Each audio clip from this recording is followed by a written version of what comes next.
displayed, our esteemed panelists are displayed on the flyer on your screen. We have Dr. Mohammed Ngala, who is a technology entrepreneur and one of the pioneer executives of Nigeria Society of Engineers Manchester branch. So he was one of those at the beginning of this branch. You're most welcome, sir. And yeah, you're on mute, but I think you'll speak shortly. Thank you very much, Engineer Patrick. Thank you so much, Dr. Ngala. And also we have Dr. Ifeanyi Okike, a consultant pediatrician. You are most welcome, sir. We also have Mr. Ikena Umeu Zudike, who was with us last year. I was mentioning earlier, I didn't realize how quickly time has gone. He was with us in Manchester Metropolitan last year, October, when we had something similar to this. So thank you so much for being able to join us, sir. He's an independent mortgage advisor. And we also have Ms. Olaide Awogbile, who is a solicitor, an immigration and a family lawyer. She was a panelist last year as well. How quickly time has gone. Thank you so much for being able to join us and for all the work you do in the community as well, outside of your job as a solicitor. I also want to warmly welcome Lieutenant Ogona Ano, who is a pharmacist and also with the Nigerian Navy. So I warmly welcome all our distinguished panelists. I'm certain today's topic is of interest to both engineers and non-engineers. And if you're a non-engineer and you are joining us today, I'm sure you'll find it equally very interesting because our panelists are from diverse sectors. So I think if we have a diverse audience, that would equally be beneficial. So thank you to our technical team led by Dr. Kevin Ano and Engineer Ahmed Mohamed for coming up with this topic and also for getting the panelists for us. A quick note from this month, I think for those who are joining us from outside the UK, especially from Nigeria, you would notice there's now a time difference. So going forward up until about end of March, we'll continue to have that 1 hour lag between Nigeria and the UK. So take note of that for subsequent monthly sessions. And also for those joining us for the first time, the Nigeria Society of Engineers is an umbrella organization for the engineering professionals in Nigeria. The society looks after the professional needs of members through well-structured programs and regular interaction between the different cadre of membership, enhancing professional standard and ethical practice. And apart from that, one of the programs we have is a welfare program as well. So apart from this being a panel session, which is educative, it's also looking after ourselves because outside of our profession, we also have lives to live. So I think the welfare is a very important part of what we seek to alleviate at NSE Manchester branch. So NSE Manchester branch is one of the 3 NSE branches in the UK. So if you live in the north of England or the Midlands, you are most welcome to register with us. So we also have members in mainland Europe. For example, our membership secretary is based in Germany. We have members in other in Poland as well and France.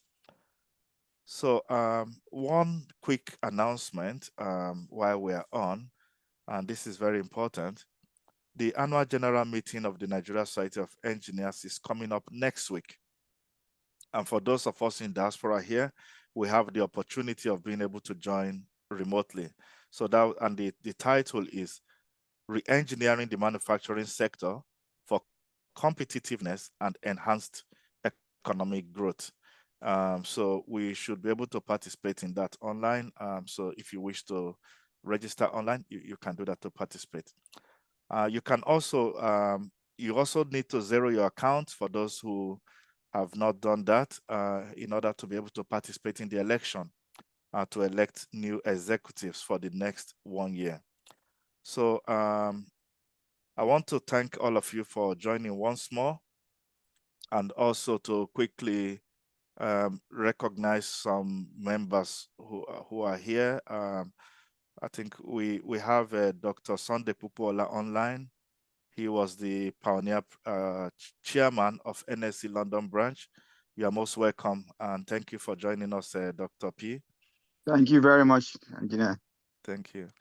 And I believe so if you are representing NSE HQ, so we also want to warmly welcome you and thank you so much. Engineer Monsura Lagbe, FNSE, thank you for taking time to join us. I'm sure this would equally be. Thank you, my chairman. Thank you so much. All right. Yeah, so I also recognize all ESCOs of NSE Manchester present here. Thank you all for the great work you continue to do for the branch. So at this point, I will hand over to our technical secretary, Dr. Kelvin Arno, to anchor the panel session and the Q&A session. Thank you so much. Over to you, Dr. Arno.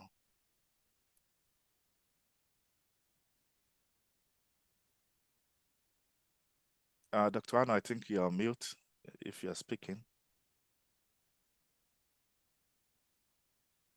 Oh, sorry. Thank you very much, Mr. Chairman. And good evening, everyone, and thank you for joining us today. Kelvin Arno is my name, and I will stand in as the technical secretary for this NSE branch. Today, we will be doing the panel session, and I really want to thank our panelists who have sacrificed a lot to join us today. Thank you so very much. Just a brief introduction to each of the panelists that we have today. We have Dr. Mohammed Jane Gala. He's a very senior colleague in this branch, and I think everybody know him. So I don't need to introduce him too much. I'm quite happy that he accepted to assist us today. So thank you very much, sir. My pleasure, Dr. Kelvin Arno. So we also have Dr. Ifeanyi Okike. Dr. Okike is a consultant pediatrician. He is also doubling as a visiting professor to University of Nottingham, and so many other activities that he's associated with. I'm quite happy that Dr. Okike is able to join us today. Thank you very much, Doctor, for joining us on this session. Thank you for inviting me. Can you hear me okay? Yes, we can hear you very well. Thank you, sir. We also have my very good friend and brother, Mr. Ikenna Umezi Dike. Thank you, sir, for coming. I know the last time we had struggles packing the car and all of that, but today we are connecting online. Thank you for coming, sir.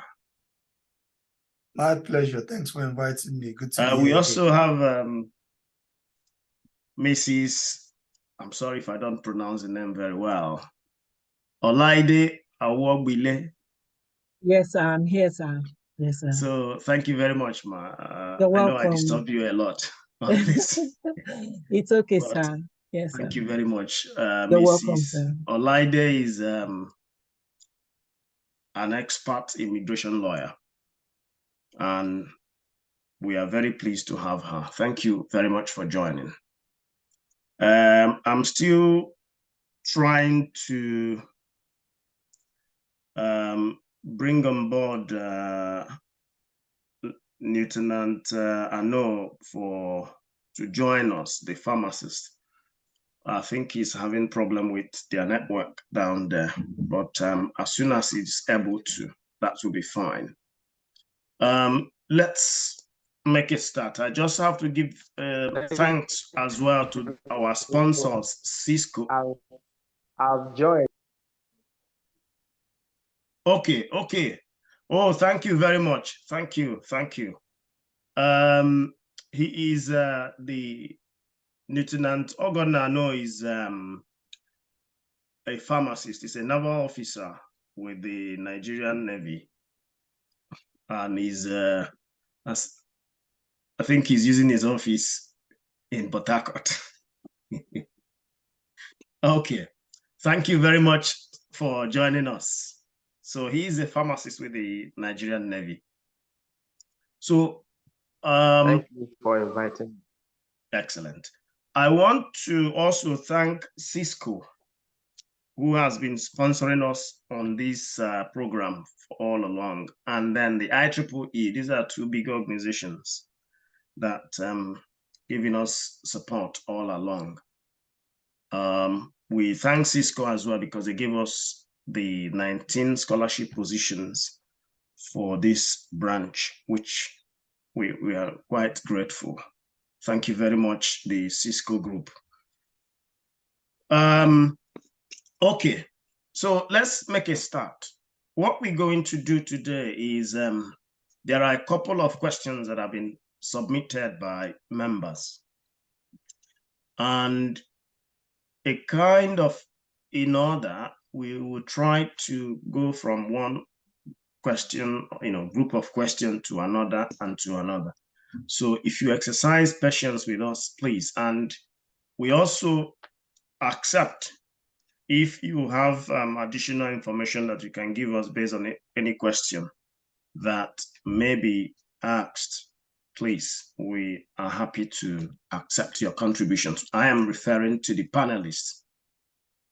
And if we exhaust the questions that we have within the time, we might be able to accept new questions. Otherwise, we will make do with what we have received.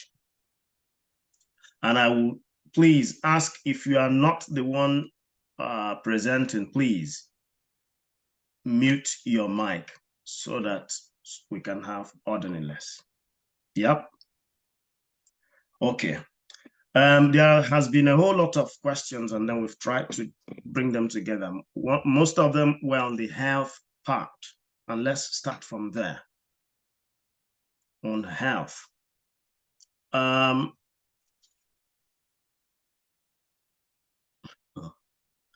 The question goes to the health team, Dr. Okike. There is this thing called, from the question, is children that cry a lot. Children that cry a lot. Why? Okay. Thank you very much for inviting me. I'm already blown away by your organization and the fact that you have, links with not just in Manchester, but in the UK, and even join us from Nigeria. Now, specifically for your question, I'm not quite sure what somebody means by children that cry a lot. I mean, in health, children is a continuum in terms of who you might refer to as children. So if you think about babies, then it's quite different. So is there any specific age group somebody was interested in? Well, there wasn't any specific age group, but the children he's referring to, or the question refers to, although he added additional clarification, he said tantrums. I don't know if there's anything like that. Okay, yeah, tantrum makes so it makes I don't sense. Know where you understand. I don't know, but that was the question. Well, if I can say to everybody in this group, I believe you're all adults. Is there anybody who's never been upset ever, ever? Just if you put your hand up, let me see who you are, and then I can find out from you what you do not to get upset. So tantrum is a part and parcel of life. It's a way of living. It's something that children do. They're generally the pre-verbal children or children who are not able to communicate as we do. So now you said anyone who's not speaking should mute. And as adults, we all mute ourselves, and because we can understand and we understand the rationale. Whereas for children who are pre-verbal in the sense that their language hasn't developed, it's quite difficult for them to get their ideas or their views across. And sometimes it comes across in a way that we as adults, we understand as tantrums. You may have seen a group of kids screaming, all screaming at the same time. Again, they understand each other because it doesn't bother them. They're all screaming at the same time. One is screaming and the other ones are screaming. So tantrum has to be understood and accepted as a way of communication. And what are they saying? I may be frustrated. I may be angry. I really want to tell somebody something, but I can't tell them. So the only way is to vocalize it.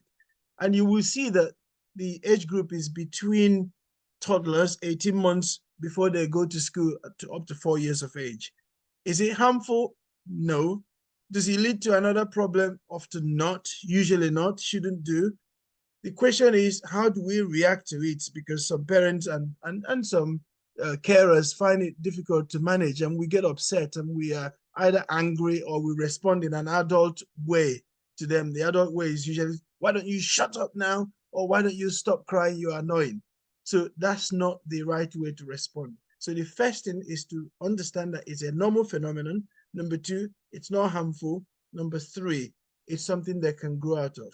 So what you can do as a parent or as a carer is try to understand, if you can, why and when does the tantrums happen.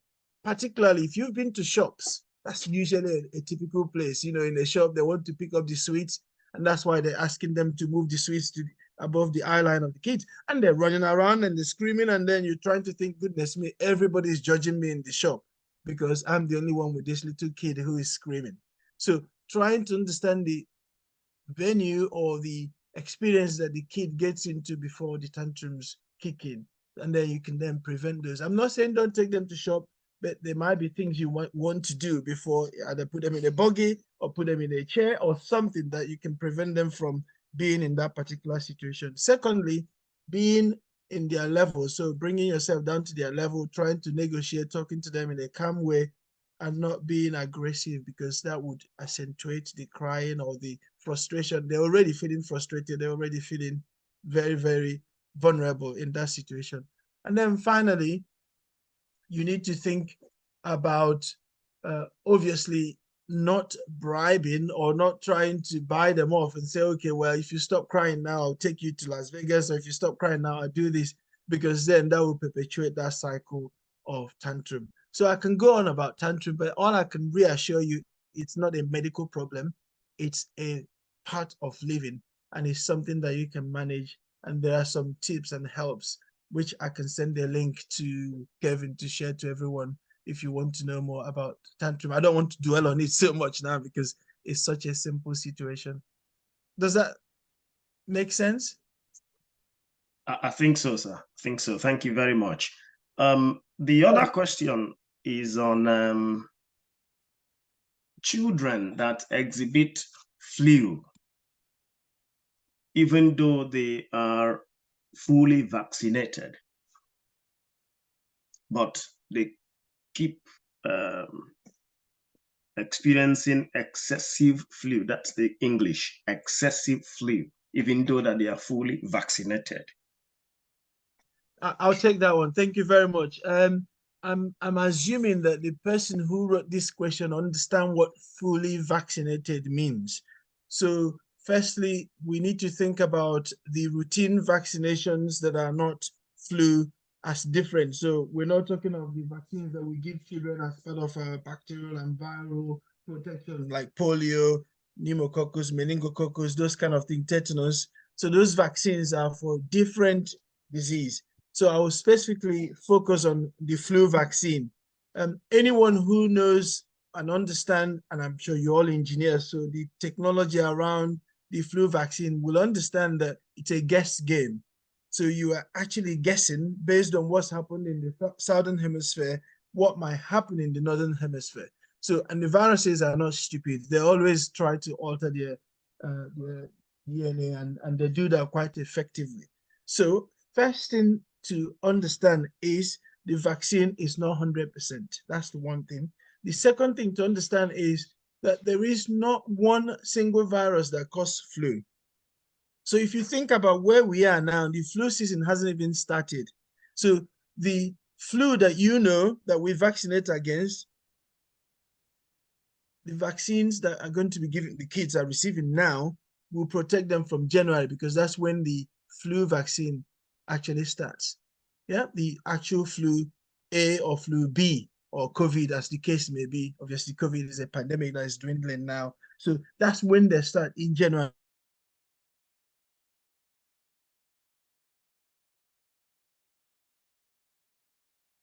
Human metapneumovirus. These are names of viruses that cause all sorts of flu-like illness. They're already in play now, and we don't have vaccine against those ones.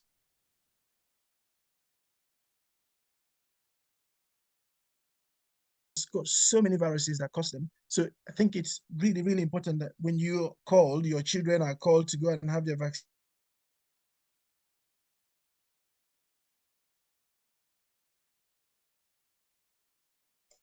In primary school. So they receive the vaccine between October and November to prepare them for January, when the actual flu A, flu B predominantly cause flu. So the ones that are causing the flu now are mainly RSV babies. If you have a little baby, you would have heard them cough, cough, cough, cough, vomit, cough, cough, cough, breathing difficulty, they end up in hospital. So two types of flu-like illness, the flu A, flu B, and then the other viruses, and the vaccine we receive sometimes is a good match. Other times, it's not a very good match. So when it's not a good match, then in January, February, lots and lots of elderly people come to hospital. But if it's a good match, then it can prevent severe disease. It doesn't prevent the whole flu happening, but it prevents severe disease. The other thing to be aware of, that before now, we were not vaccinating children. But we know that when they're in schools, they share the viruses, and then they take it back to their elderly grandparents.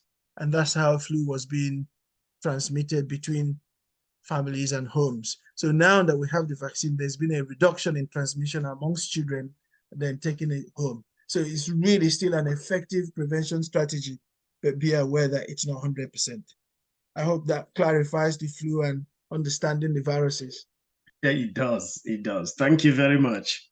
The other one is, this one says that some children live in an excellent environment,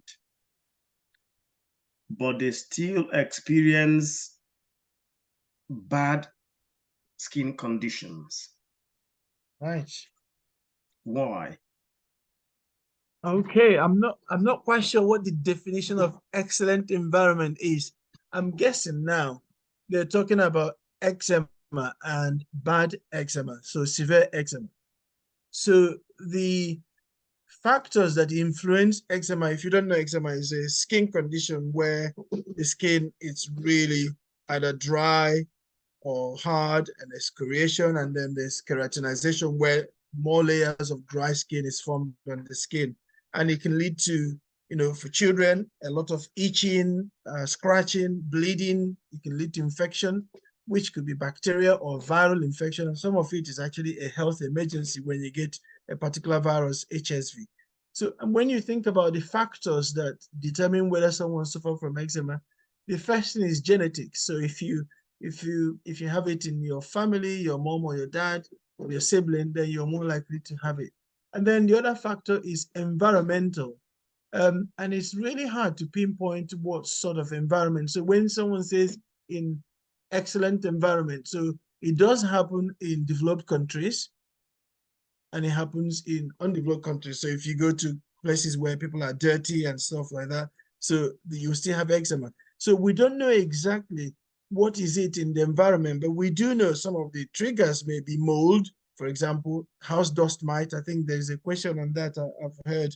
And those kind of things can influence the skin and perhaps trigger a reaction in terms of the eczema. There are other things that go with eczema, for example, hay fever, so when you have blocked nose, and asthma.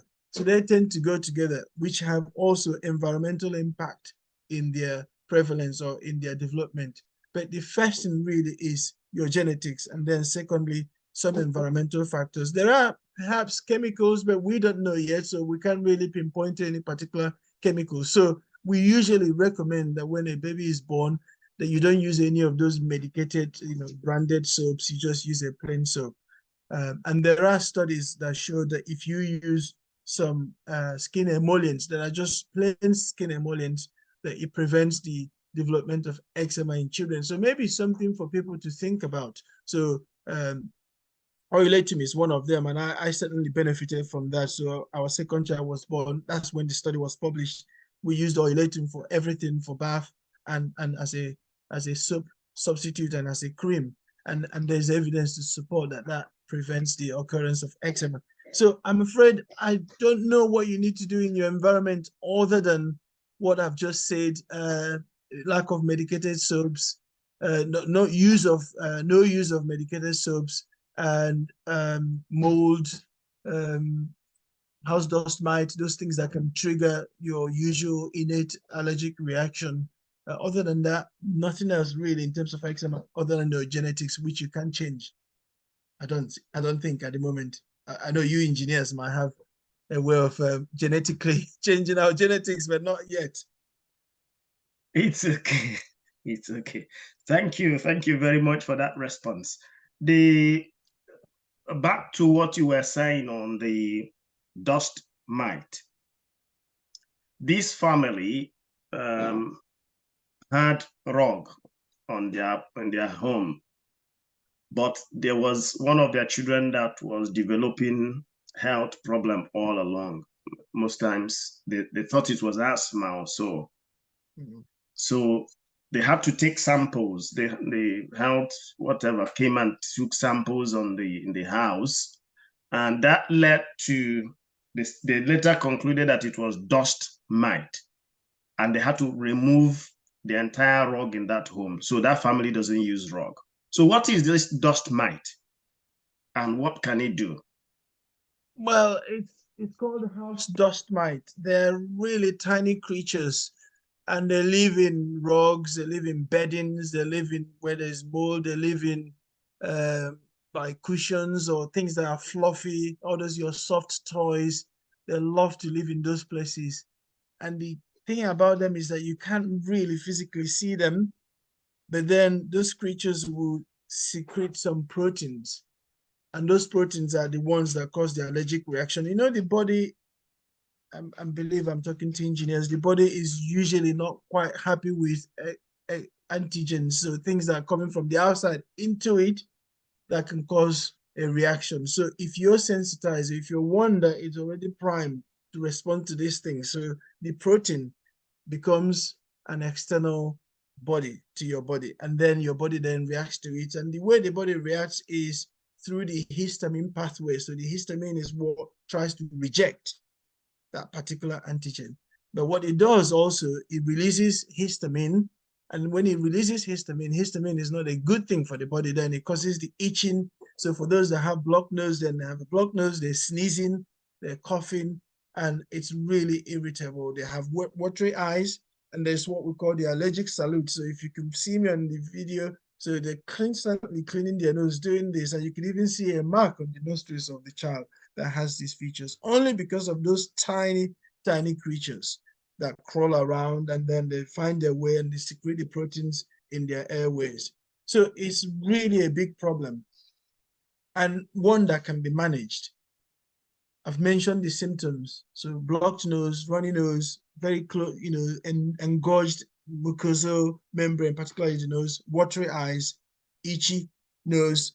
Some people, they do this. I don't know if you can see me, but they're tapping their head because of how heavy they feel. So you need to obviously see a physician to do this. So it might be a GP, a very good GP could do that, a pediatrician, and sometimes you end up in ENT. But for you to pinpoint the house dust mite, it's usually a perennial problem. So it's not a seasonal problem. So when you compare them to children who have, for example, pollen-related allergy, it will be during the pollen season, for example. Or if it's to do with cold or flu, it will be during the cold weather, whereas house dust mite is usually all around. Symptoms are worse when they're home, not when they're out in the field playing. So when they're home, they're going to be sneezing, they're going to be coughing, nose is blocked, and then it's all year round. And when you go to hospital, we can do some tests. We can do blood tests looking for specific antigen to this house dust mite. Or you could have a skin prick test, again, to show that your body is sensitized and reacting to this house dust mite. There are things that can be done. So firstly, you need to have some information. We have a leaflet that we can give to say these are things you need to do at home. Soft toys, goodbye. Carpets or rugs, goodbye. Beddings, a special anti-allergen beddings. That's what you have. Washing and cleaning them regularly, and making sure that if there's any particular area in the home where the child is still having symptoms, mainly that you then look for soft toys and remove those. And then there are some medications, anti-allergens that I've mentioned, antihistaminic medications that can be used. People always go for Piriton, but remember, Piriton makes you drowsy. So it's one that the child nods off, and in school they're not concentrating, or even adults. And then there are other ones, cetirizine, but they're not as effective. So there are more newer drugs. Fexofenadine is one of the new ones, and your GP can prescribe these medications. And then the good news is also there is a desensitization program, like every other allergen, that you can have, I think, from age of 8. Anyone can be enrolled into that if it's happening in a hospital near you, where you're given a tiny amount of that particular house dust mite. And then the hope is then you're desensitized in the future in terms of your response, your body's response and release of histamines. And if obviously that doesn't work and you have other ENT, kind of ear, nose, and throat related problems, it could go up to surgery if the ENT doctors feel that there's a need for that. So house dust mite is a big problem, and one that one has to really identify, because it will be such a big relief for the child if identified, and something to put in place by non-pharmacological, as I've mentioned, and some pharmacological help.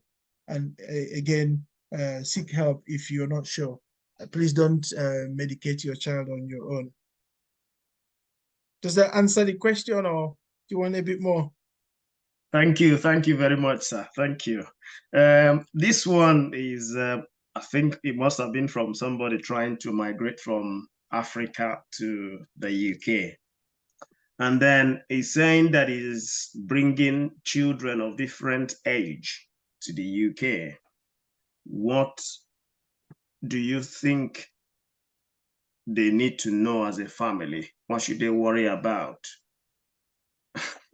Okay, I don't know the ages, but the first thing, obviously, to make sure that the children go to a place where they're very happy.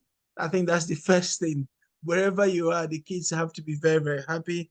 And then you need to know that the children need to get to school. It's quite by law, you have to be in education in this country. So don't get into the state's trouble unless you're homeschooling them, which I don't think you'll be able to as soon as you walk in without knowing the system. So get them into an education facility immediately, as soon as possible, as soon as you step into the country. And then the other one, to prevent them from diseases that are quite naturally prevented in this country, because we have a good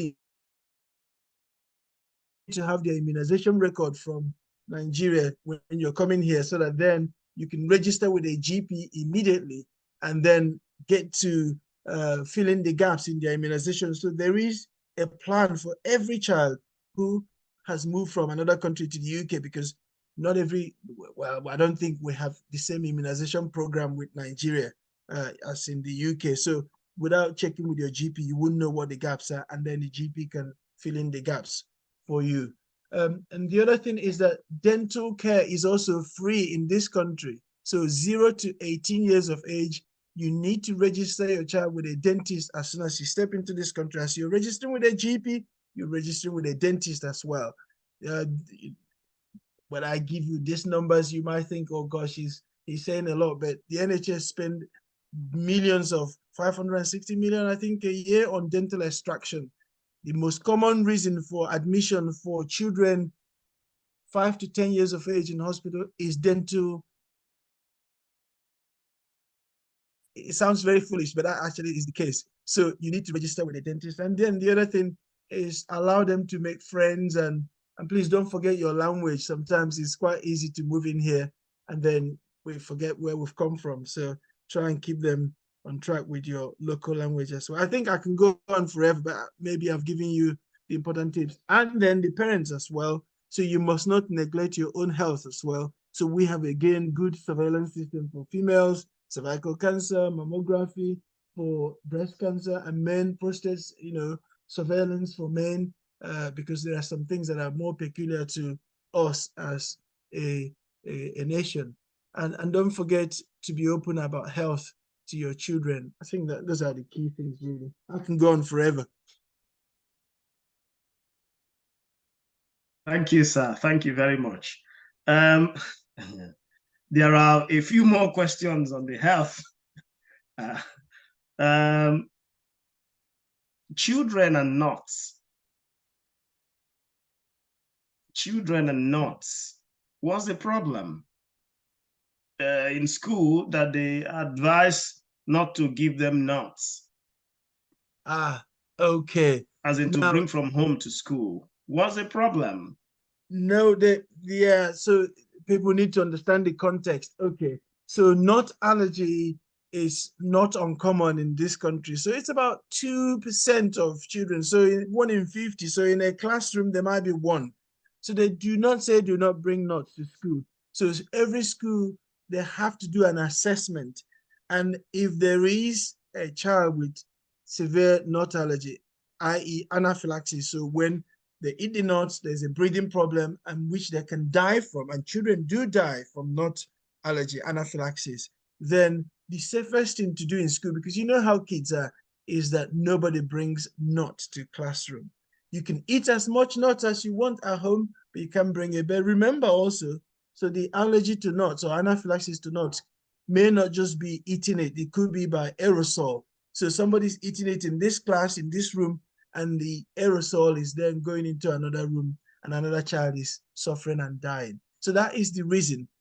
Obviously, we know that, in our population, people don't really believe in nut allergy, and some people, it's rare because we start eating nuts from a very, very young age. I tell you that because there's been a study that was done here, a big study that had millions of pounds to fund it. That's called LEAP study. And they were feeding babies nuts from baby, and by the time they grew, the incidence of nut allergy was less in those babies. I said, Dad, that's what we do. I mean, we eat peanuts. As soon as you can chew something, someone is shoving peanuts into your mouth. So I could have told them that study, we've already done it by natural selection in Nigeria, at least where I come from in Nigeria. Nuts is such a thing that it would be rare to find anybody that has nut allergy, only because the body is desensitized. So I'm afraid if your child goes to a school where there's a nut allergy pupil, I think it's only the best respect for them and the fact that they could potentially die. But if you're told not to bring nuts to parties or to school, then you must respect that, because it's a very deadly problem which can be prevented. So those kids, that have nut allergy, they carry EpiPen. They're actually well versed, so they carry EpiPen and they can inject themselves with anaphylaxis, so adrenaline, if they have an encounter. So I'm really sorry, but it's not giving willy-nilly. It's actually a very life-saving advice, which you would welcome if it's your own child. Excellent. Thank you, sir. This one, it says, why do children have convulsions in Africa, but it's not as much here? Oh, okay. I'll take that very quickly. I'm not sure how the person knows the rate here. What's their rate in Nigeria? So it's about 1 to 3% of children have convulsion here. generally 1 to 3%. So it's not a very insignificant number. So it depends on who you're associating with. And when I say conversion, we're talking about febrile conversion. And in pediatrics, everything is always by age and time. So you have to be between 6 months and 6 years of age. And this is usually because your temperature is rising. So a sudden rise in temperature leads to conversion. You may think, okay, well, we have malaria, we have other problems that can lead to high fever. Perhaps that's why it might look as if children in Nigeria will have more conversion. But I have to say, when I was living in Nigeria, I only know 1 or 2 people that had conversion when they had fever. So I'm not sure I've not done a study to know, but I know that there are more causes of febrile illness that can lead to febrile conversion in Nigeria than is here. But generally, it's also not uncommon here. 1 to 3% is not uncommon. So about in every class, 1 person is having a class between 6 years of age and under and nursery school. So somebody is having a febrile conversion in their lifetime. The good news about that is obviously is a self-limiting illness that generally it doesn't lead to serious consequences. It doesn't lead to epilepsy, although there's a slight increase, but not one that is of significant value. So I'm not quite sure why this question has come up. But what I would say, if your child has a convulsion, if you're not sure what to do, call an ambulance. What you must not do is put finger in their mouth. Please don't put anything in their mouth. If you can put them in a recovery position, do. Otherwise, call an ambulance. Somebody would normally direct you on what to do. An ambulance will come to you, because I think for any parent, seeing your child having a convulsion is usually the worst case scenario, and nobody knows what to do in those instances. So please don't put anything in their mouth. Don't blow in their face. Don't pour water. Just put anything that is of danger around them and call an ambulance. Thank you, sir. Thank you. This other question says,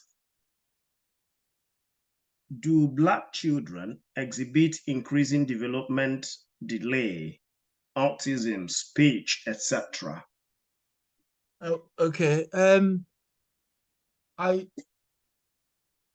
There is a new study, a systematic review that I know of recently that talked about the prevalence of autism in the UK.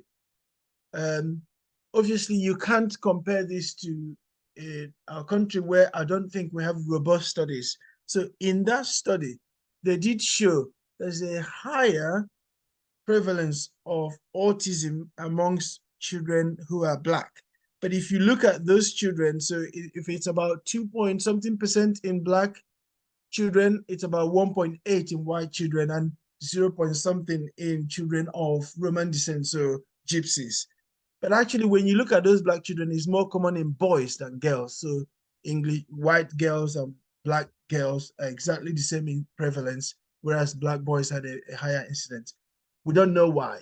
I mean, it's a very slight increase, but not significantly different to what you would expect in the other population. So then we talk about why is autism happening. I don't think there's been an exploration or an explanation that tells you exactly why people have autism. But in terms of developmental delay, it's multifactorial. So I can name 20 things. 1 could be genetics. 2 could be infection before the baby was born. 3, it could be something that happened during birth. 5, it could be a syndrome that the child had already,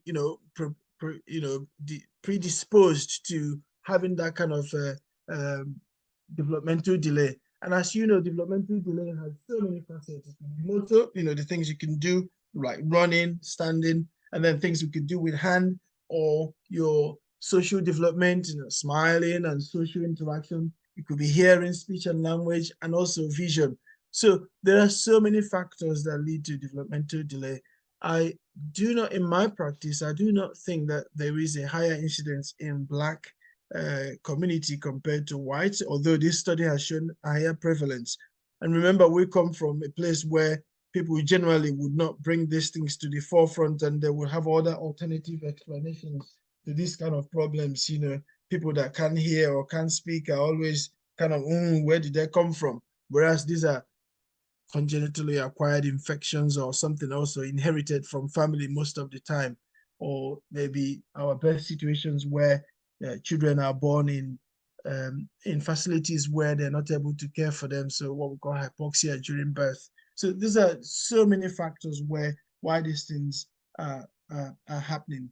But I don't think anyone should worry. We have a good surveillance system. Again, these are things that you will see that when your child is 6 months, a health visitor comes and tries to understand their development at 12 months. There's a questionnaire you're given at school. They're monitored and their development. And if there's a concern, like, autism is social communication. So if they can't speak, if they're not speaking, if they're not playing very well, if they're repetitive in their behavior, if they're not tantrum, but like if you change, let's say the time is 4 p.m. and you change it to 5 p.m., there's going to be a meltdown in the whole house, and that goes on for the rest of the day.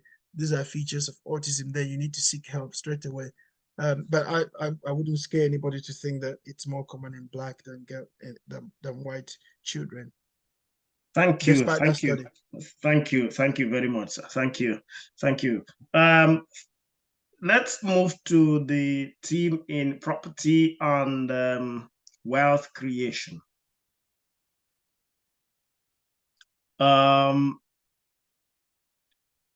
This question is saying that is new in the UK and is interested in owning a property. But they're saying that he's new in the country and that might limit his chances. What's is anything like that? Ikenna. Okay. Hi, everyone. Thank you so much for this opportunity once again to share the stage with so many honorable people here and distinguished guests. So, being new in the country, I don't know how new the person is, but even if you're 2 years old in this country, you're new. Some people still consider themselves new even after 5 years. So being new is relative to whatever you tag me. But let's assume you've been here for 2 years and you want to buy a property. You can buy a property if you've been here for 2 years and you don't have indefinite leave to remain. The criteria for lenders who want to lend, because the biggest thing there is your ability to get a mortgage, and then you have a deposit. So if you have a deposit, it also depends on the size of deposit that you have. Now, for people in that situation, they may not have as big a deposit as people who are more established here in the country. They may also have a big deposits, maybe from their life savings abroad, and they're bringing it over here and they want you to buy a property, which opens up a different kind of worms on its own, because then that's deposit that you're bringing from outside of the UK has to be investigated and it has to be confirmed not to be proceeds of crime and all that. And the difficulty in investigating that and finding out the source of the deposit and validating it is too complex for lenders to deal with. So in most cases, they would say that if your deposit is coming from abroad, there are certain parts of the world where they will not even entertain that deposit to come from. There are certain other parts of the world where they will say, okay, this one is easy to verify and easily traceable. They will allow that sort of deposit. And then they'll also ask, is that deposit yours or is it a gift? So there are different ways to categorize that deposit. So what you've got to do, first of all, to buy a property is start working on your deposits. Yeah, start saving. If you're working, start saving and saving. When you've saved, if you are eyeing a particular property, I would say target between 10 to 15% deposits of the value of that property. So if you're looking to buy a property and you're new in the country and you want to buy a property, if you're less than 2 years, you might say, I'll give myself 2 years, depending on what sort of income you have. I'll give myself 2 years. After 2 years, I'll see where my savings are, and then I'll see if it's up to 10 or 15% of the value of the property I want to buy. Now, if the property is, say, a £200,000 property, you know you have to save £20,000 to meet the 10% deposit criteria. Now, when you meet that 10% deposit criteria, at the moment, there is only actually one lender in the marketplace who can lend to people who have been here for 2 years and who can lend them up to 90% of the value of the property. Other lenders, apart from this particular lender, would request for at least 25% deposits if you do not have indefinite leave to remain. How old you are, how many years you've stayed in the country is immaterial to them.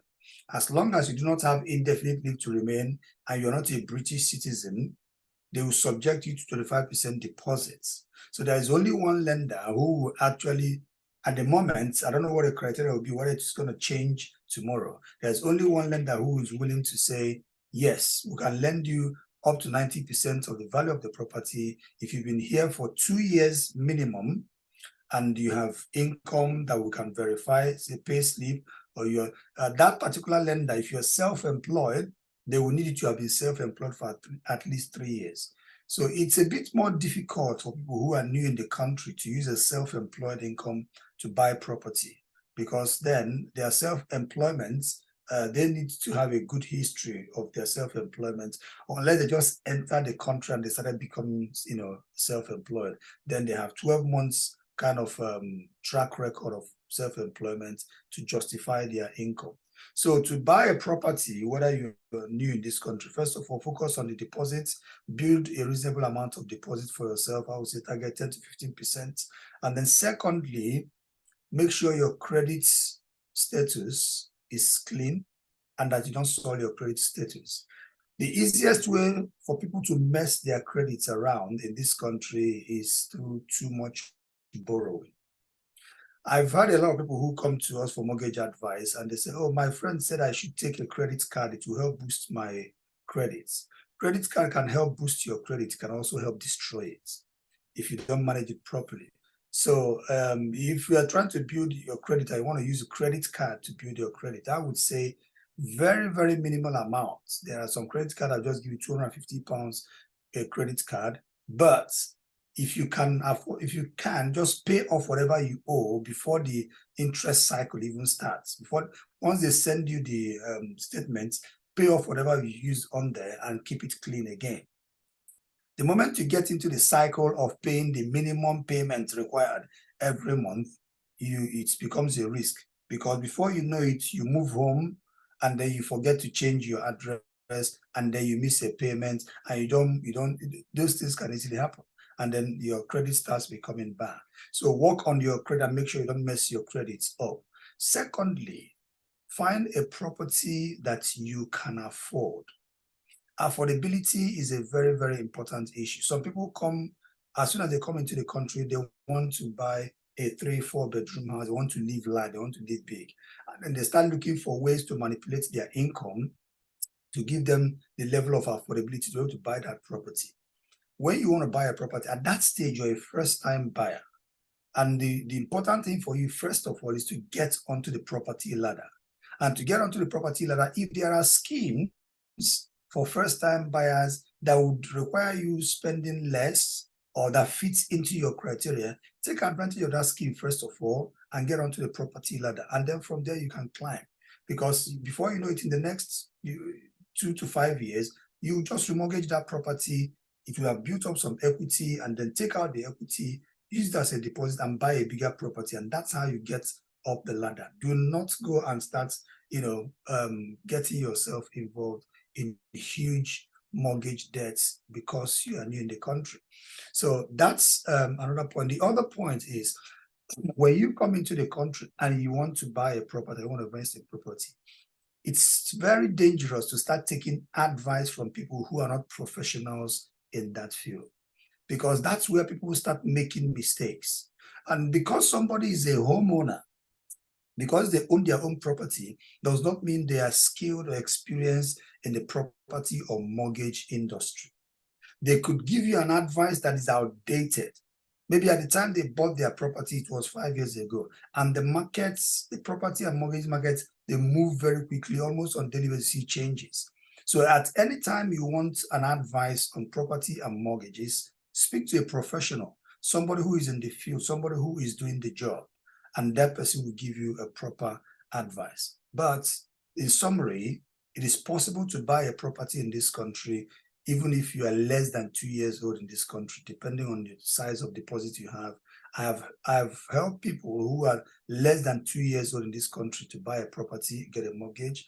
I've helped people who are 2 years old and above in this country to buy a property and get a mortgage. So the circumstances differ.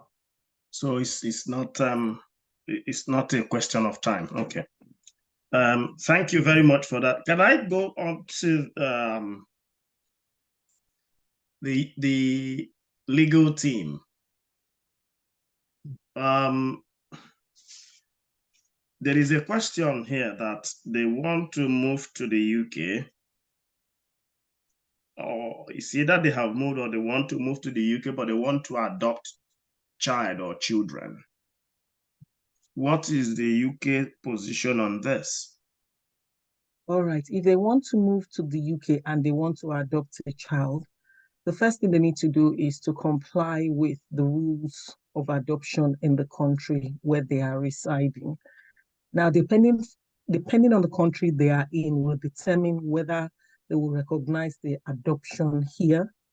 So for example, April 2023, there was a rule that came out that they will no longer recognize adoption from Nigeria. And the reasons, if you go on the .gov website, the reasons why they included Nigeria in that list is because they said they cannot trace the validity or the authenticity of the adoption certificates and some other bits and bobs. But however, they've given them the opportunity to apply in exceptional circumstances. But applying, it all depends on the reasons you are given why it has to be Nigeria when there are children here in the UK that are available for adoption, equally Black children as well. So that's the first thing, if they're using Nigeria, if they are in Nigeria. So assuming they are not in Nigeria, maybe they are somewhere else that is not on the prohibited list. Once they've complied with the adoption rules of the country, then they need to apply for a dependent visa for the child. All right. So once they apply for a dependent visa for the child, upon arriving in the UK, they need to register, they need to notify the local authority. They will carry out some assessments. Reason being that there's been instances where people have gone abroad to go and get children, subject them to as sex slaves or, trafficking and all that. So they need to be sure of the reason why you adopted a child abroad when there are children here. Do you understand? So once they are satisfied and they believe that there is a genuine reason for you adopting abroad, then they will grant you will pass the assessment. Then you now come to us. We will now apply to the court for an adoption order, which now gives you parental rights and responsibilities.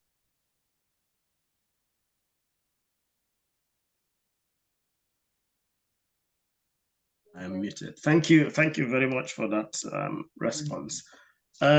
Just relating to the question that the health team already responded to about family that is migrating to the UK. Yes. What do they need to know? It depends on what they want to come and do. Are they coming for visiting? In terms of laws of the land and family and all of that. Are they coming to work? Are they coming to visit? What are they coming to do? That will determine the kind of advice I will give them. They're coming to live in the UK. Okay, so Okay, so if they are coming to live in the UK, they need to first of all apply for the appropriate visas. So we've got short-term visas, we've got long-term visas, we've got family-related visas. So once they apply for the appropriate visa, then they'll be able to come in, right? So once they are in, then they need to familiarize themselves with the immigration rules of whatever visa they are on and comply with it. My advice, which is a popular mistake people make when they are abroad, is that they lie when they are making application. For example, if they've been refused somewhere, they could lie that they've never been refused, and they will be surprised that the Home Office will find out. Do you understand? The building of accounts, it is acceptable in Nigeria, or here in the United Kingdom is considered as fraud, so which attracts a 10-year ban. So if you are coming to the UK, you need to first of all define what you're coming for. When you define what you're coming for, you comply with the visa rules of whatever you're coming for. For example, if you are coming as a dependent, you have no restrictions, you can work. If you're coming as a student, when school is in session, you shouldn't work more than 20 hours, right? And when school is not in session, you can work more than 20 hours. If you are on a short-term visa, you will have that understanding that you are going back and you cannot apply for extension, because a lot of people make mistakes. They just apply for one of the short-term visas and they just tick, because there's a box you tick when you apply for a short-term work visa, which states that you agree that you're going back. Do you understand? Then they now start crying. I never knew. I just wanted to use it as an easy avenue to come in. But you've already signed an undertaking that you agree to go back. So it's important for you to familiarize yourself with the visa rules. Then if you're working, you also need to familiarize yourself with the nature of your job, the rules that regulate your business. Then avoid criminal, sorry, let me switch off my phone. Today's my daughter's birthday. Sorry, I'm having vibration. Familiarize yourself with the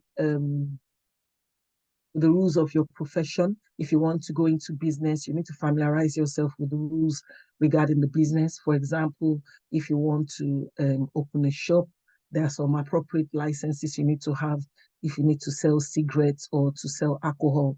It's not like Nigeria that you can open a shop and sell anything you like. If you want to go into food business, you need to be familiar with the rules of the business.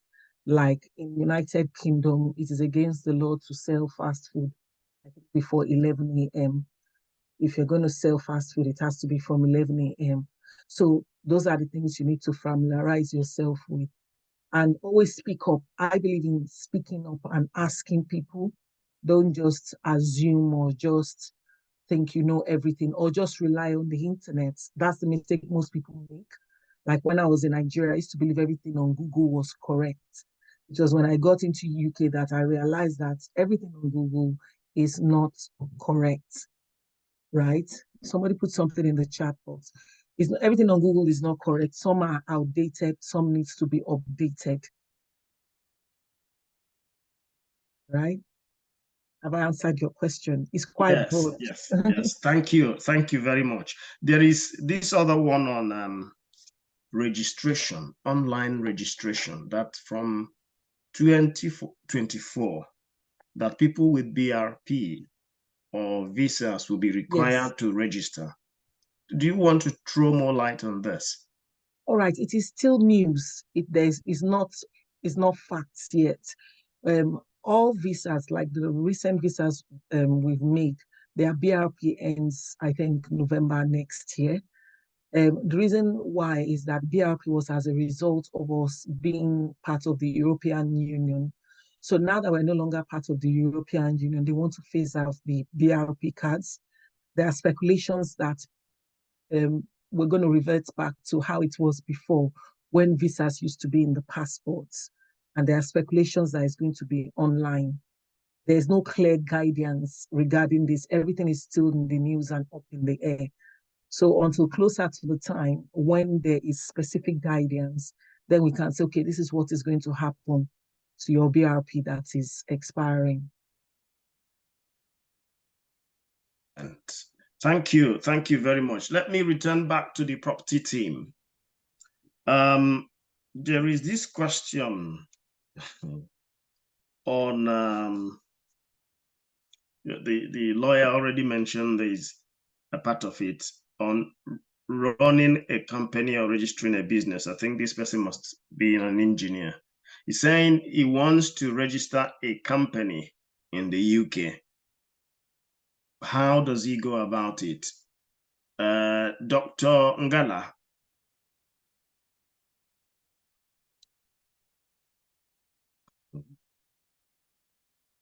You are muted, sir. Very much, Dr. Ano, my younger brother. I thank all my other panelists for giving their expert opinion and valuable information to our fellow Nigerians. Yes, the issue of registering a company requires you to decide what form of business are you going to be running.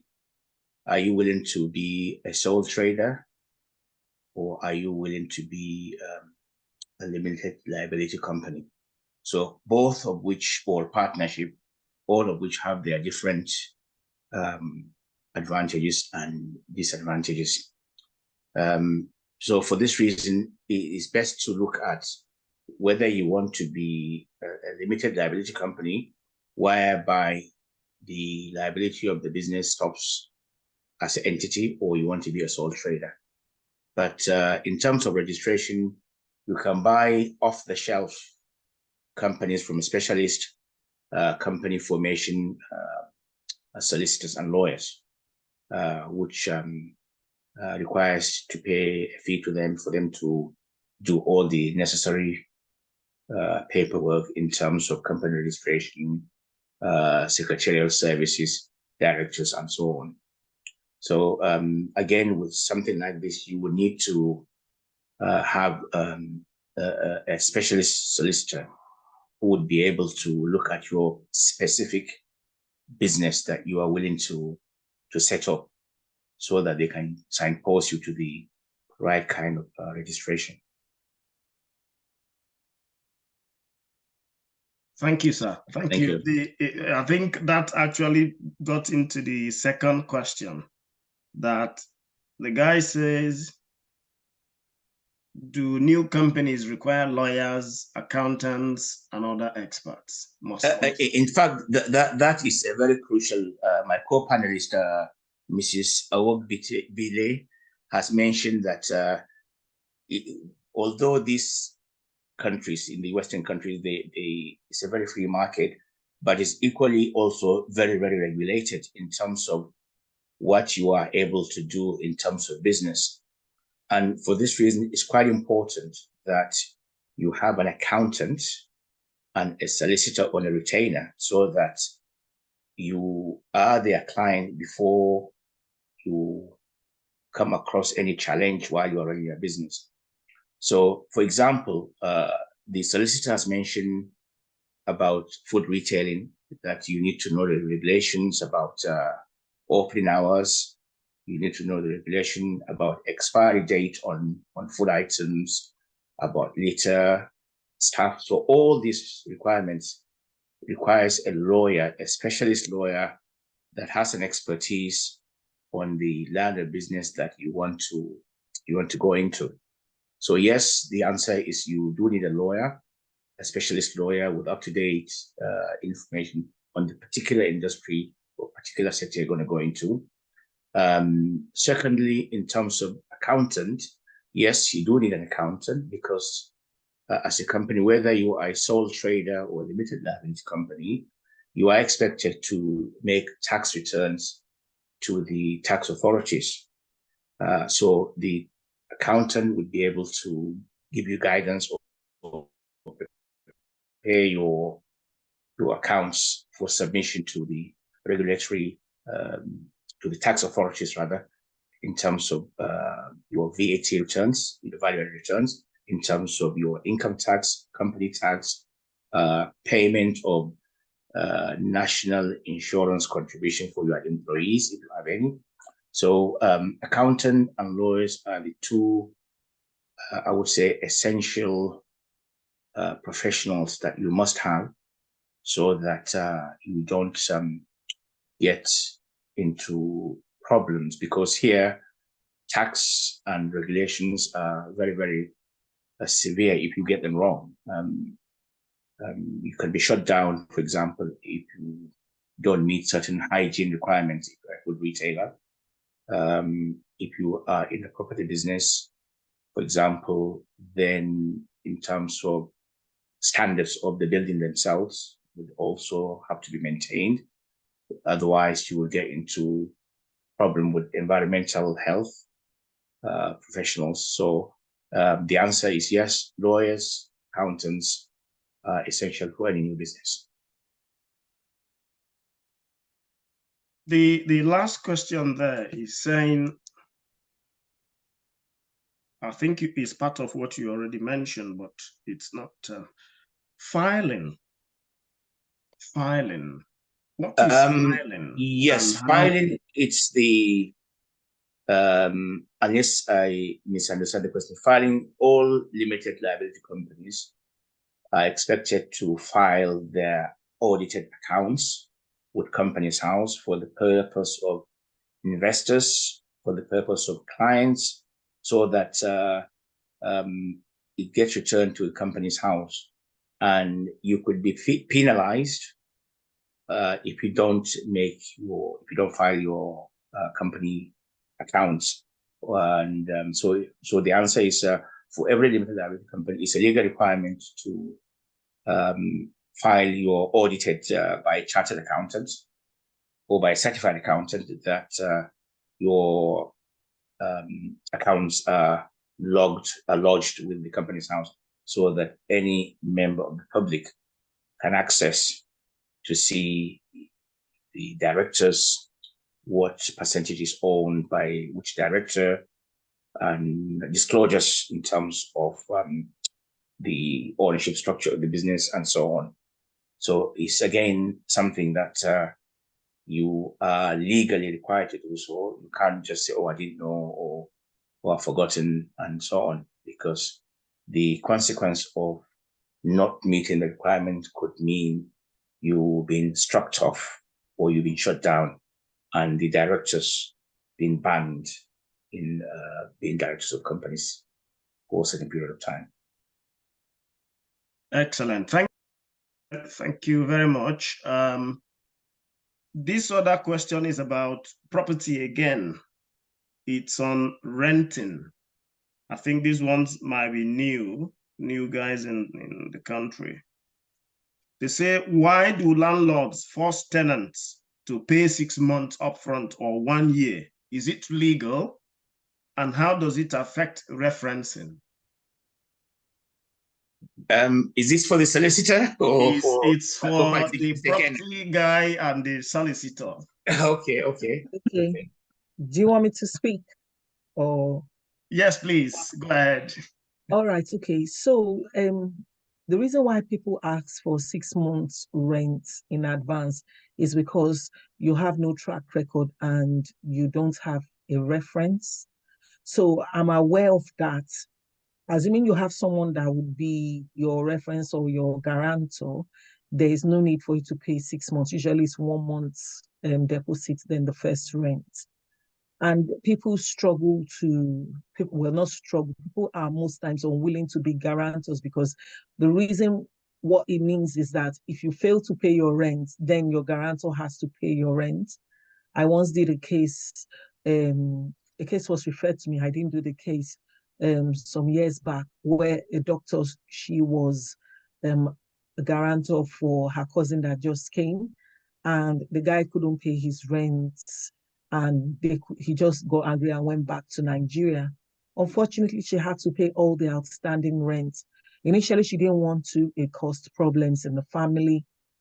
So if you don't have a guarantor or someone, yes, they can ask you to pay 6 months. And I don't think it is illegal. It's a choice. As long as they don't force you to, it's an option. So it's either you accept it or not. So that's Sorry, my can I just add, as somebody that rents out properties, it's a way of hedging your bet. Essentially, under the Housing Act of 1988, an AST, a short-term tenancy, is for a period of 6 months. So if you pay, or if I take the payment for 6 months, so that means there is no issue of default.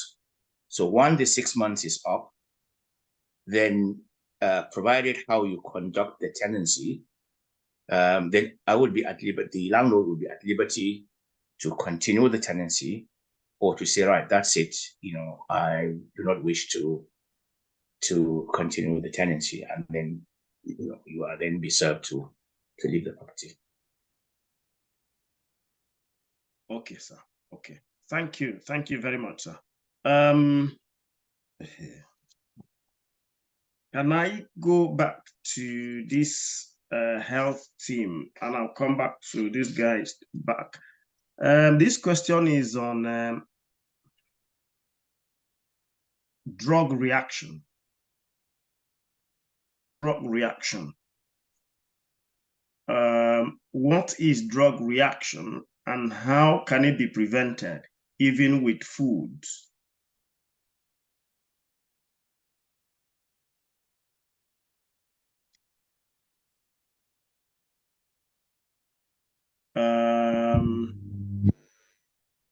Okay. Please go ahead, sir. Yeah.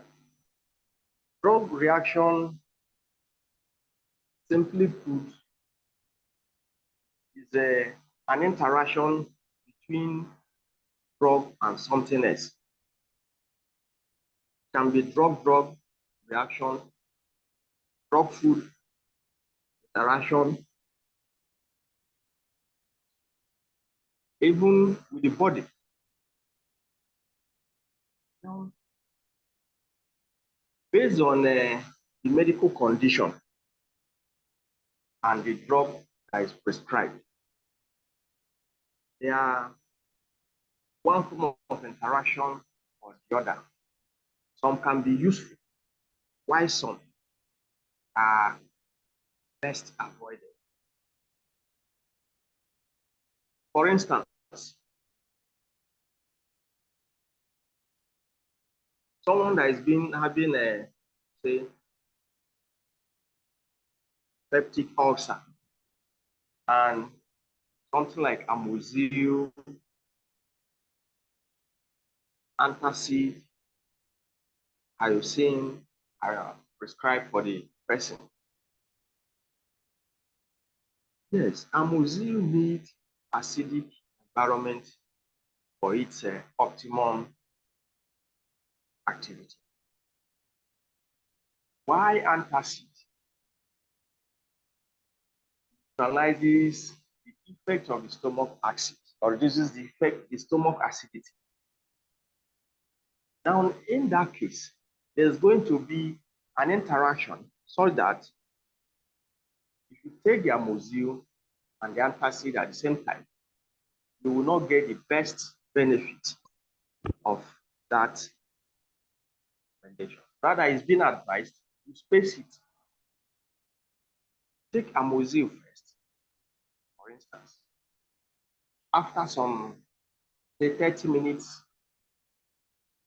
take the antacid, so that the interaction between the amoxicillin and the interaction between the antacid and the stomach acid will not decrease the work of amoxicillin. That is on one hand. Then on the other hand,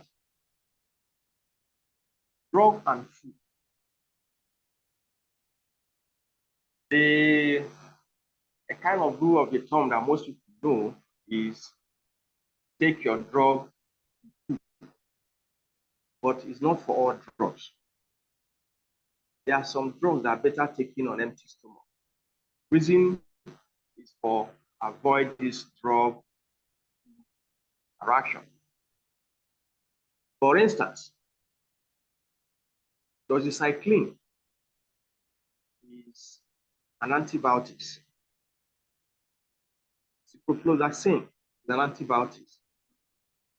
Now, for one reason or the other, some patients that these drugs are recommended for may need other drugs like hematinics, which is any drug containing iron, ferrous, or antacid, or some people may be taking these drugs as just supplements at home.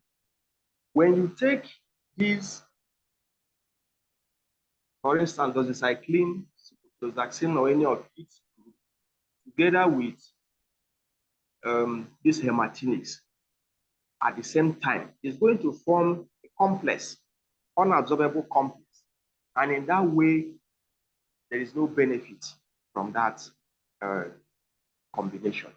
In that way, it's advised, take antibiotic first. After 1 to 2 hours, then you can take the other part, which are the ferrous, the hematinics, the antacid, or any other substance that contain these metallic ions. However, some of these metallic ions are also present in food, some of the food we take. So in that case, it's advised, take with water only, so that after 1 to 2 hours, you can take with food and other ones. Then a drug, for instance, like metronidazole, commonly known as Flagyl, is being advised, take that one with food because of the metallic taste that the patient may feel. And in that case, you may not complete that medication in that regard. So I don't know if there's any other specific example the person expect. No, there was no specific reference. It just what it was, and I think it's concerned with food. That how does it interact with food? That is been told about drug reaction on food, but I think you have addressed that. I think if there's any more things on that, we might come back to your team. Just one more question. One more question, and I think this one is a little bit complex because it brings property law and investment together. This one is asking about funding for a company. And he said there are 3 ways of raising funds for a company: selling equity, borrowing, donation, and or applying for Innovate UK grants. He's asking, how is he able to get funding successfully to support his business? The business could range from property to any other kind of business. And then what is the law around it? So it's a little bit complex. Can I start with Dr. Ngala, please?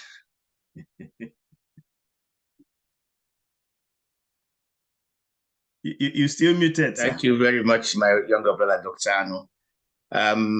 Yes, there are several potential funding agencies, one of which that you mentioned, Innovate UK.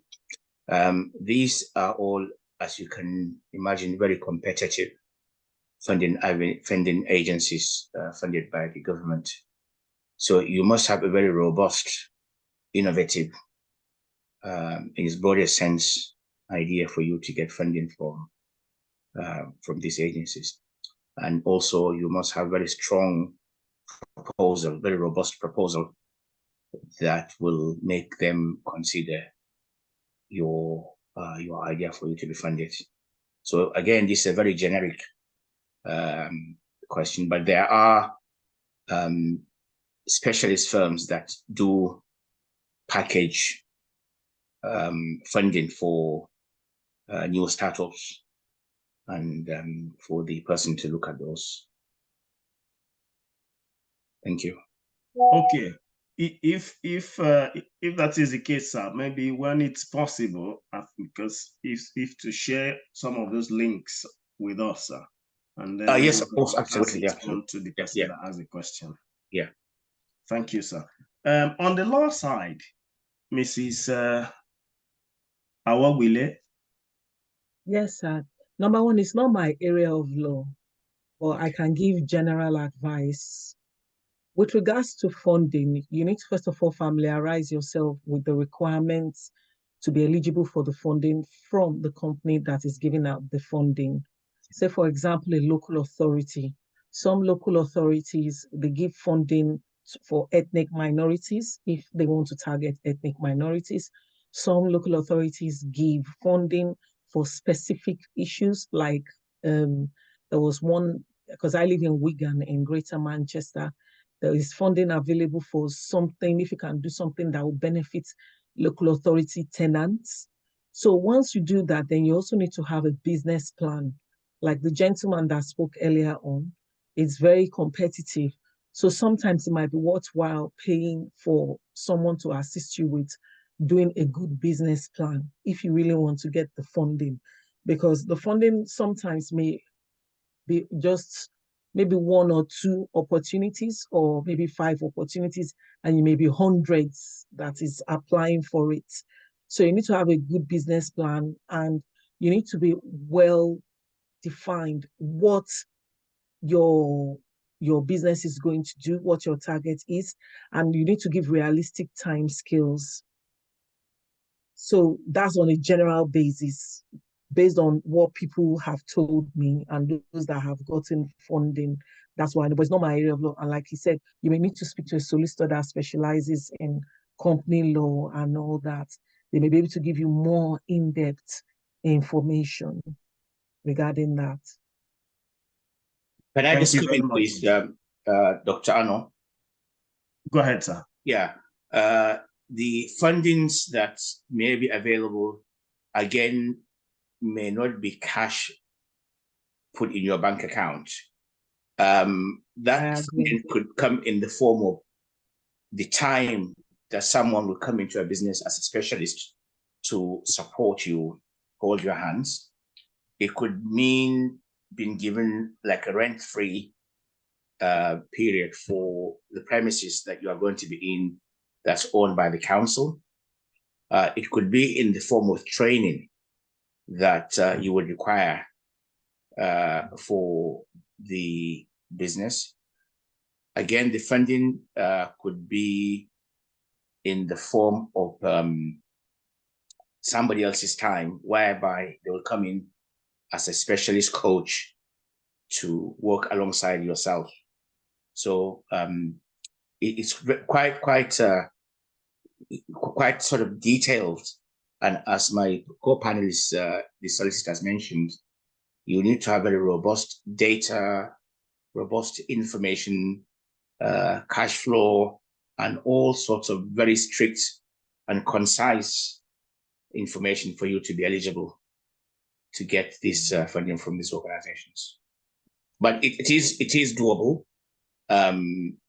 It's something that there are underrepresented businesses whereby ethnic minorities ourselves are underrepresented, and where you can make a very strong proposal with convincing data, then yes, you would be eligible to access these funds. Thank you, sir. Thank you. On the property, do people borrow money to start up property? Is that directed to me or to the mortgage advisor? Yes, the mortgage advisor. Okay. Okay. So, do you mean starting a property Somebody doesn't business? have money. He wants to go into mortgage property business. Do they get money funding to start up such business? If you're talking about funding from the government to start a property business, the government will not give you money to start a property business because it's not a high need area. There are too many landlords in the country. So if you can't fund your property business, the government will not step in to fund your property business. But if you want to start up a property business, you've got to either save up, or if you're a homeowner, you could remortgage your existing property, take out equity from it, and then use it to buy a property that you want to rent, or you save up on your own and start your own property business. You also have to decide whether you want to own that property in your individual name or in a limited company name. And if you're going to own the property in a limited company, you can either use an existing company or you can use an SPV, a special purpose vehicle. And both structures have different ramifications for the lender and different criteria. Most lenders are more comfortable lending to special purpose vehicles that are set up specifically for property investment because it reduces their risks and it makes them less vulnerable as far as that business is concerned.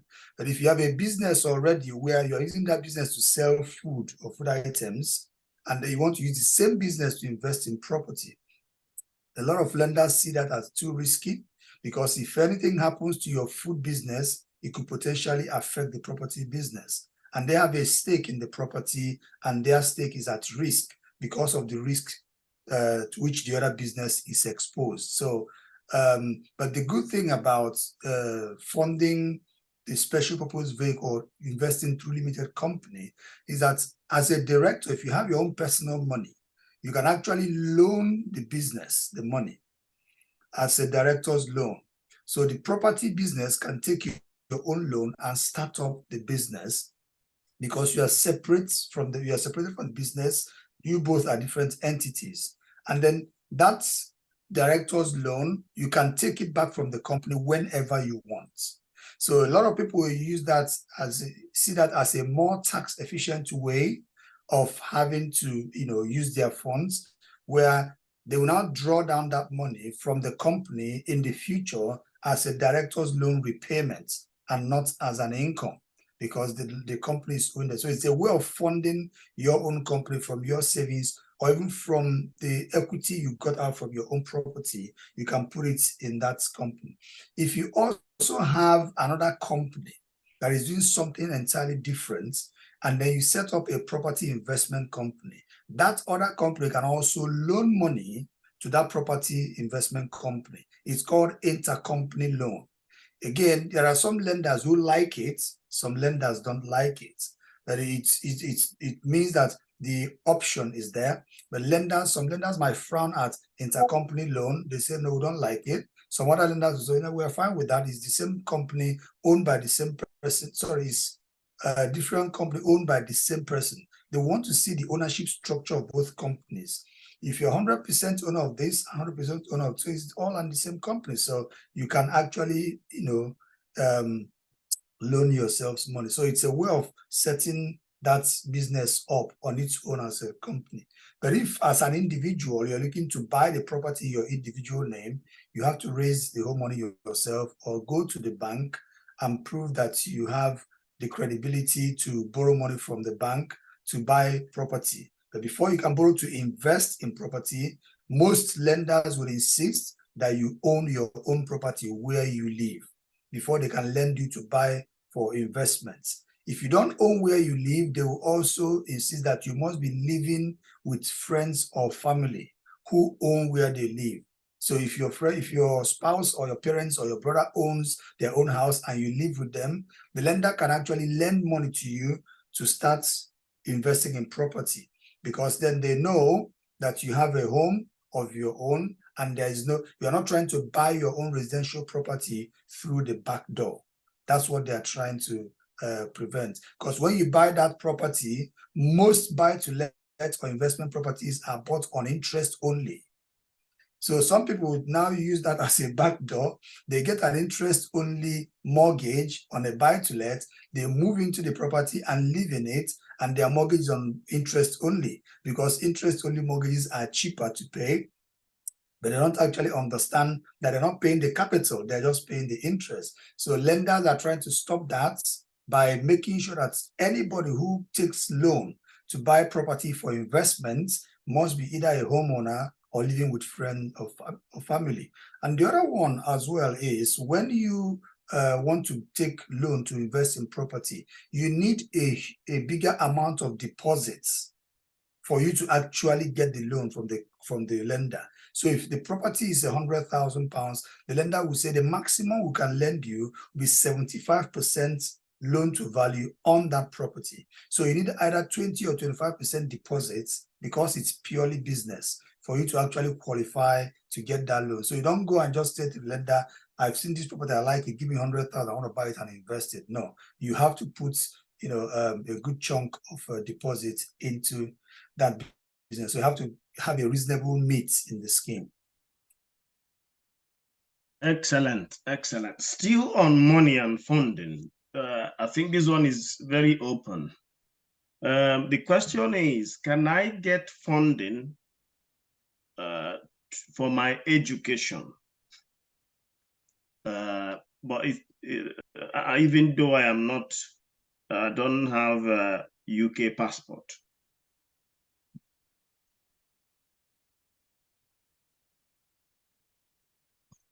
I think this is best suited for somebody in the academia, isn't it? Sorry, can I just add? Yeah, I think Dr. Ngala been in academic previously. How but funding from who though? You see, the person has to be a bit more specific. I think it's just funding. Is it possible to get funding to fund his education while in the UK? Whether from government, whether from anywhere else, to fund this education? Is it possible? But I think, isn't it my understanding, in order for you to arrive in the UK to get a visa, you must have fulfilled the funding requirements.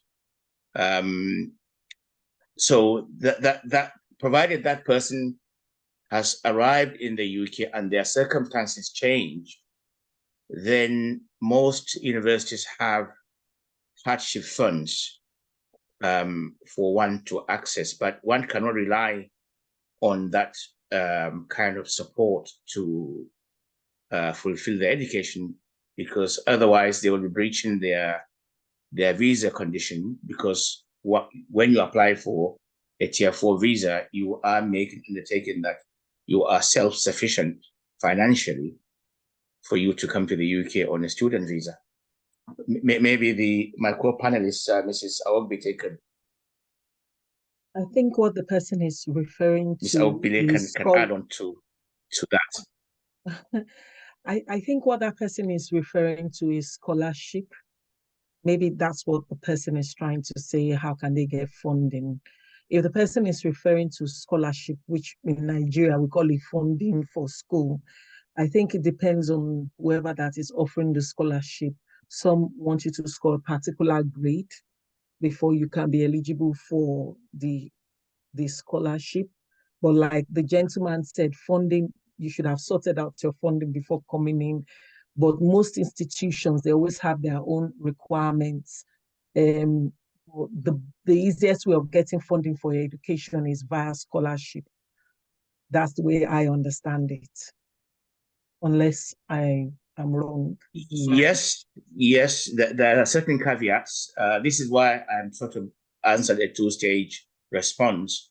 The first stage is that the assumption that you are in Nigeria, so that you would have to convince the visa people that you have funds to get there. But once you come here and then you are in need of support, then indeed most universities have research grants, and in order for you to be able to access that funds, you must be of exceptional ability, of certain research capability, for you to be able to access these funding opportunities. Maybe let me speak as well as from our own side, from our own school, for example. There is a kind of a part funding if you want to do higher degree, for example, a PhD. So the university, what they do, they give some fund, not fund that they give you money cash, but they do a kind of, they're paying 15,000. They are giving the home fee. Home fee is free. So they are waiving the home fee. Now, if you want to come to do a PhD with us, then we give you a discount of the home fee. So you are going to pay the difference for the international. Yeah. So that is possible with our university. I think other universities have different things that they do. And also, like, it's also part of what they talked about on Dr. Anna, I think you need to mention the name of the university to leave people out guessing without guessing. Okay, University of Chichester. Okay, thank you. Yes, so that's possible. The other one is you can apply for, just like what Mrs. Awogbile already said, you can apply for fellowships, and the fellowship or this other one again. There are a few options, so to say, but you need to do the needful anyway. Yeah, I think it's in response to this kind of question is to manage the expectations of our fellow brothers and sisters, how realistic these funding opportunities are. It is something that is not impossible, but it's going to be quite a tall order to be able to. They are far, they don't come very easily. They are out there, but it's not easy to come by. Okay.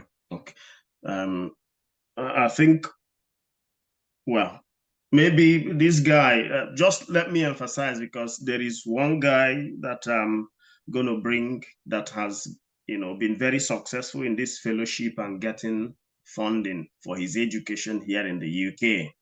So I think January, February, he will be talking to us. So if this guy is in this team, you can come back either January or February to come and listen to him, and then he will share his experiences on how he succeeded all through. Okay. Thank you very much, everybody. Just back to the health team, because there were a lot of questions from this one says, why do children tend to lose interest in food as their age grow, especially girls? Dr. Okike. Let me find my microphone. Yes, whoa, this is a very loaded question. As you know, food is a complex phenomenon. And I'm not quite sure where the person who asked this question, what I mean by lose interest in food. So there are factors that determine how we interact with food. So the first thing that we need to think about is obviously environment where we are. So if you live in a place where people are swallowing, you're going to swallow, isn't it? If you live in India where they eat, chapati and stuff, you're going to eat chapati. Likewise, if you bring that down to a home situation, it is I think people have looked at this and done studies looking at food and interaction of children with food. The children mimic what happens at home. I'm sorry to say this, but what happens at home is what the children imbibe and perhaps over time carry that on. I think there's evidence even to say that children that eat breakfast and have meals with their family at home will continue to eat breakfast. I see young adults now, teenagers who say, I've never eaten breakfast. And you say, for how long? Well, forever, since I've known. So if they don't eat breakfast, they're not going to eat breakfast ever. But if they sit down with their family, I know we're all busy. If they sit down with their family to have breakfast, then they're more likely to eat breakfast and they're more likely to eat healthy food. That's another thing that comes with what we eat and the family influence.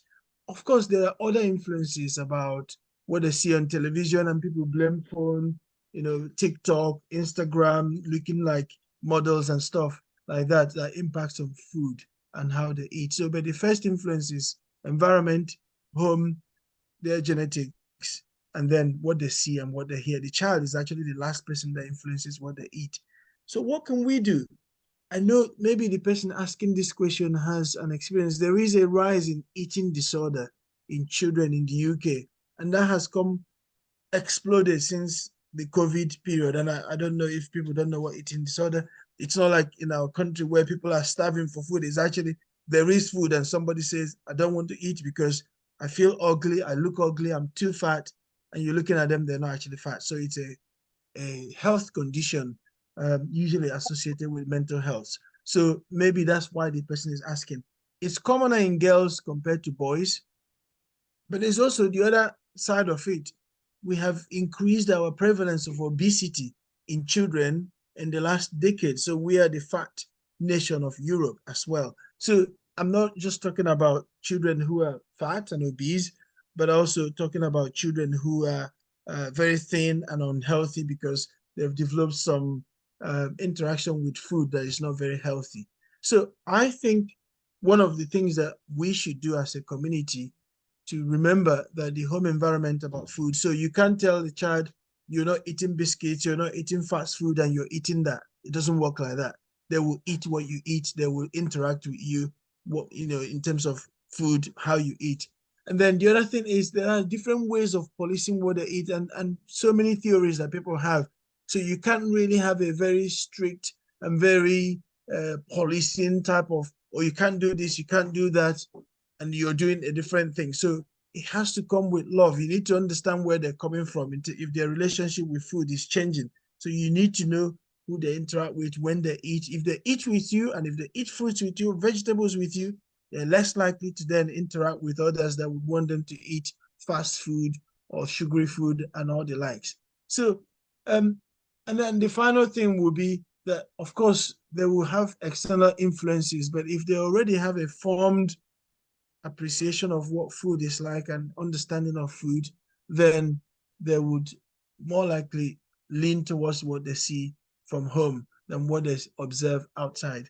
In this country, schools have school meals. So generally everyone in key stage 1 in infants, nurseries, reception to year 2, they will all have free school meal. And thereafter, then you can buy or you can use your own sandwiches. And in secondary schools, it's the same. And there are some people that qualify for free school meals. So, and the emphasis have been trying to make children have healthy choices. But we're not winning because, like I told us, there's an epidemic of eating disorder amongst children, which is to do with mental health, but also fast food and unhealthy food, which at home, it will be our responsibility really as parents to make sure that we fill in the basics for children to understand why we promote certain types of food. Home cooked food is definitely better than outsourced food and takeaway, which you can't do every day if you're eating as a family sitting down.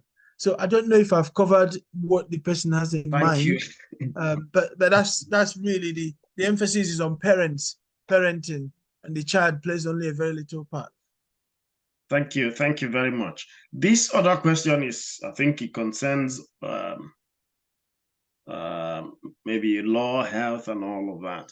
This one says he's on drugs. He's taking some medication, and he wants to move to the UK, is he allowed to take his drugs with him? And then the other question is, can he buy the drugs?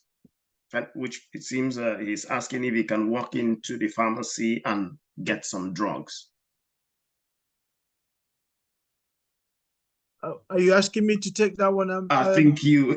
Okay. So, I mean, when you say drugs, I'm really being careful. I'm thinking prescribed medication, so that people don't get the wrong Yes, idea. it's not cocaine. Yeah. So I'm just clarifying, and I'm sure that's what you mean. So if you have a health condition and have a prescribed medication, so if you're going to travel, the first thing you have to do is you need to make sure that your doctor has prescribed that medication with your name on it. Otherwise, you may be stopped. And I don't know what the medicine is for. And then if you're coming to the UK, for example, depending on if it's a child, then what you need to do is to get to a specialist or to your GP, and that medication can then be under prescription for you. I'm afraid, apart from paracetamol and a few other things, most medication like you're describing now would have to be prescription only. So I don't know what it is. I'm just assuming that it's quite an important medicine for an important illness. It is very likely that it's a prescription only. So you need to get to a GP first. If the GP cannot prescribe it, then you go to a pharmacist. And then from a pharmacy, to your pediatrician or to your physician or whoever, if you're an adult, then you'll be able to get those medication on prescription. At the moment, prescription is still free for children, so you don't have to pay. If it's an adult, then you may have to qualify for free prescription for that to be the case. Otherwise, there's a little fee to pay for prescription. It would be nice if we know the name of the medicine, because then specific advice will be given. But I think I've given a generic type.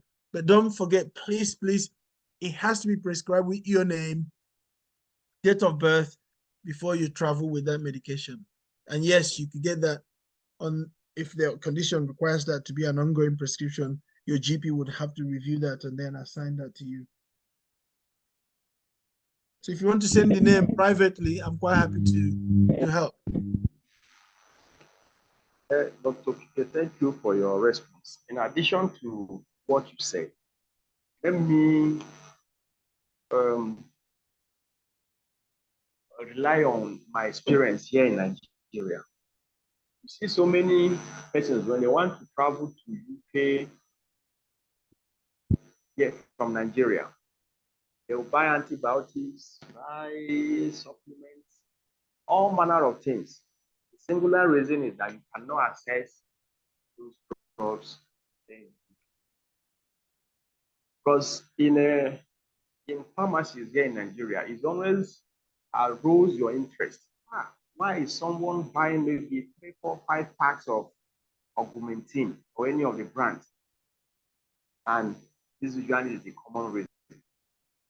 Now, based on the system applicable here in Nigeria, drug distribution is not in Nigeria is not the same with the UK. Here we have open drug markets, people that are not even related to drugs, importing, selling, and all manner of things. In the UK, it's not the same. Part of the challenges here in Nigeria is, even if you as a pharmacist say, I cannot sell this to you, there are chemists, there are quacks who are ready to sell at any price. But because of the organized system here in the UK, you need prescription before you can access most of the drugs. And drugs are divided into 2. What we call ethical drugs and over-the-counter drugs.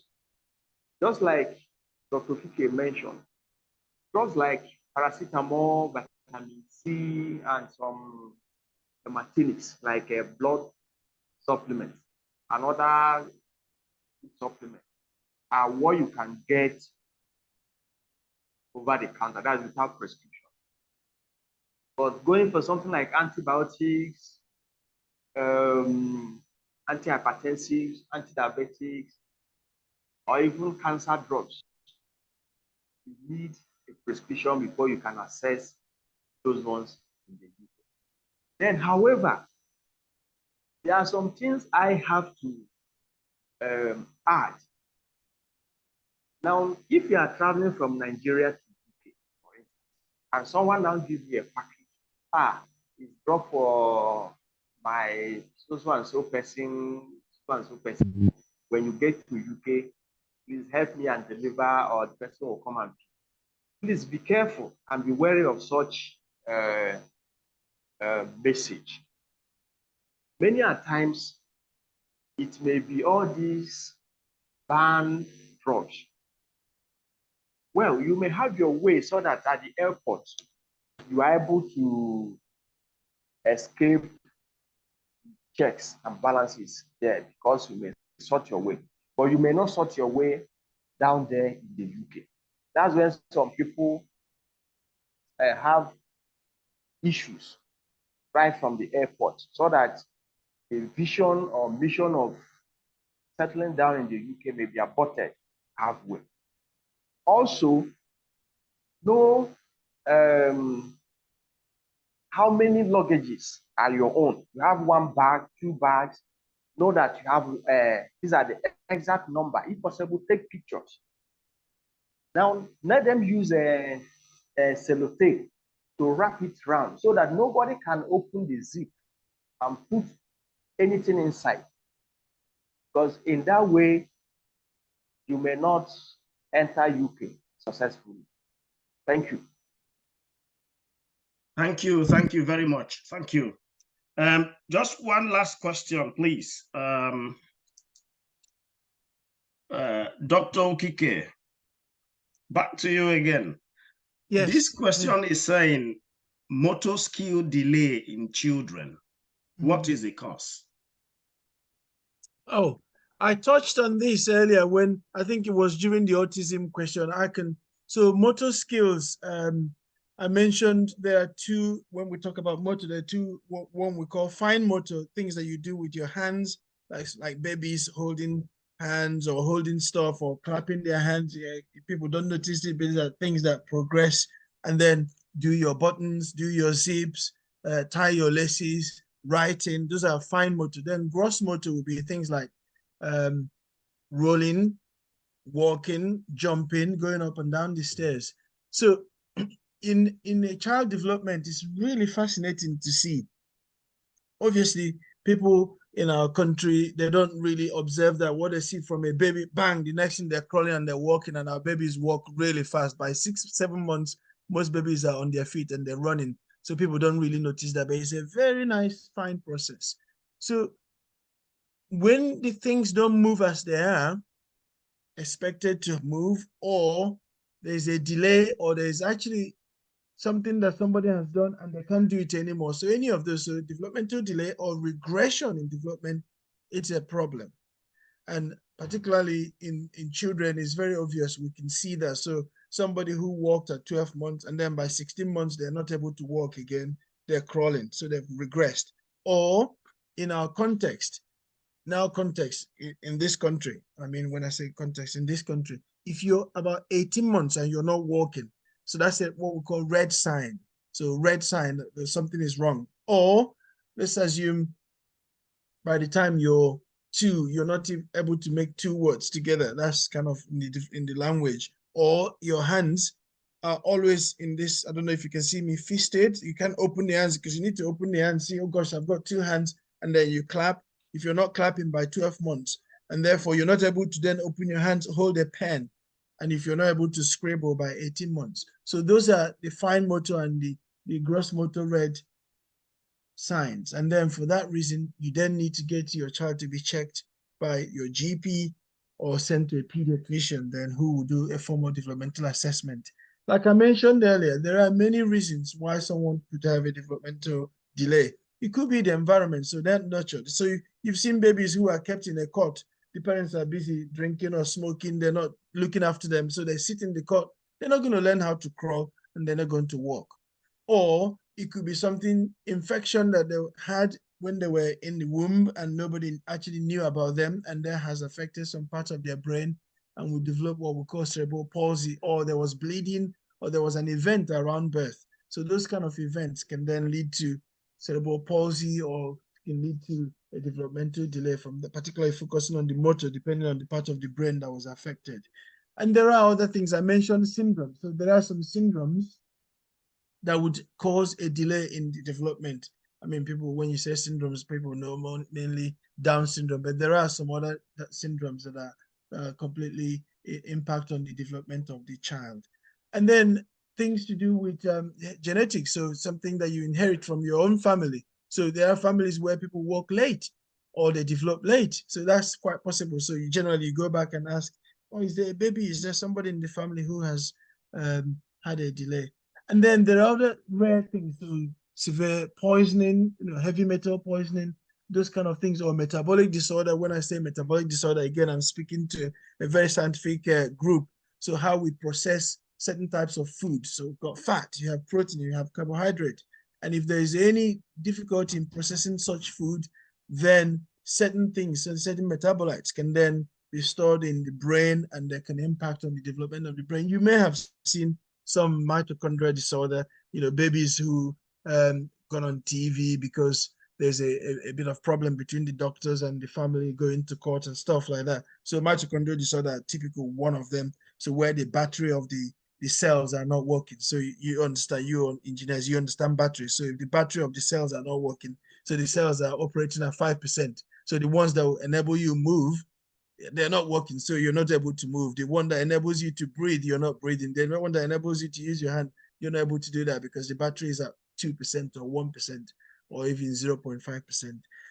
So many causes. The first thing will be if you notice that your development of your child, I'm not saying comparing it to your other children, but you've got the instinct. They're not working at 18 months. They're not using their hands to draw. They are only using one hand. Babies should not have preferential use of one hand. Then calling your GP and making an appointment to see them, and then onward referral to a pediatrician will be the first step. But the causes are so many, and I could spend the whole day telling you, and I think I've given you a few now. Thank you so very much. Thank you, everybody. Thank you, Dr. Okike. Thank you, Dr. Ngala. Thank you, Mrs. Wogwili. Thank you very much, Ikenna. And thank you, Lieutenant Ogonna. Thank you, everybody. And thank you, ladies and gentlemen who have been patient with us, because we overstayed so much today, because it's been very interesting having this wonderful set of experts all around today. I think you would join me to thank these wonderful panelists, and I think I wish we can have them again. They've been so wonderful today. We really appreciate you for coming. I will hand over to the branch chairman to give the vote of thanks. But let me mention that I think this should be our last session for this year. We will not hold technical session for next month. We will have another one in January. So I will be contacting you by that time to come together and listen to this wonderful set of people again. Thank you. Dr. Ngala, I really thank you so very much. Thank you very much, my brother. Thank you. Oh, no. Yeah, so I think thank you so much for that, for beautifully anchoring this this panel session, Dr. Kevin Anno, our technical secretary, and also to the panelists. I'll call on before I call on the vice chairman, Dr. Robert Ataria, to come and officially give the vote of thanks to our guest, our panelists. I want to quickly recognize a few dignitaries in our midst. We're all dignitaries, but I think I should just mention out, draw out two people who weren't here when I acknowledge the National ESCO members. So we've got Engineer Adebayo, J.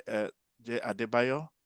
If you're on, if you want to unmute yourself and just speak for a minute, we really appreciate having you here. He's the Vice President of the Nigeria Society of Engineers. Is Engineer Adebayo on? Engineer J.S. Adebayo, FNSE. You're on mute if you're speaking. Thank you. Okay. Thank you. I'm very happy to be here. And unfortunately, the network has not been friendly to me, but I've been able to pick one or two things. And the lecture has been very, very important to me and even those people I can advise on the issue touch. So I want to thank you for allowing us to enjoy this kind of lecture. Thank you. Thank you so much, Engineer J.S. Adebayo, FNSE, Vice President of the Nigeria Society of Engineers. So we also have Engineer Dr. Nena Agubata, FNSE. She was recently recognized by the Royal Academy of Engineering in the UK here. So that's a testament to how she's shining the lights for engineering. So Engineer Agubata, if you're on, you could unmute your mic and just say hello. Good evening, Chairman. Good evening, distinguished fellows and colleagues. And facilitators. I really enjoyed the session. Thank you so much for what people are doing over there. You are representing us very well. And I'm also happy that this session is able to help people who have moved, who needed some kind of guidance. I was actually enriched in terms of, in case I'm planning to do something in UK, I can now know who to contact and how to get a guide. Thank you so much for all you do. Thank you to the facilitators. God bless you all. Thank you. Thank you so much, Engineer Felicia Agubata. And apart from, she was also a past president of Association of Professional Women Engineers in Nigeria. Thank you so much. Yeah, so I'd earlier introduced, acknowledged Dr. Kukbola. He was here with us from the onset, but I believe he's had to leave because we overrun. I know people have some other meetings. Yeah, so thank you so much, everyone, and also ESCOs of Nigeria Society of Engineers, Manchester branch, Engineer Ahmed Mohamed, Engineer Adeyemi Adeleye, my vice chairman, Dr. Robert Ataria. You'll be taking the vote of thanks in a moment. But I want to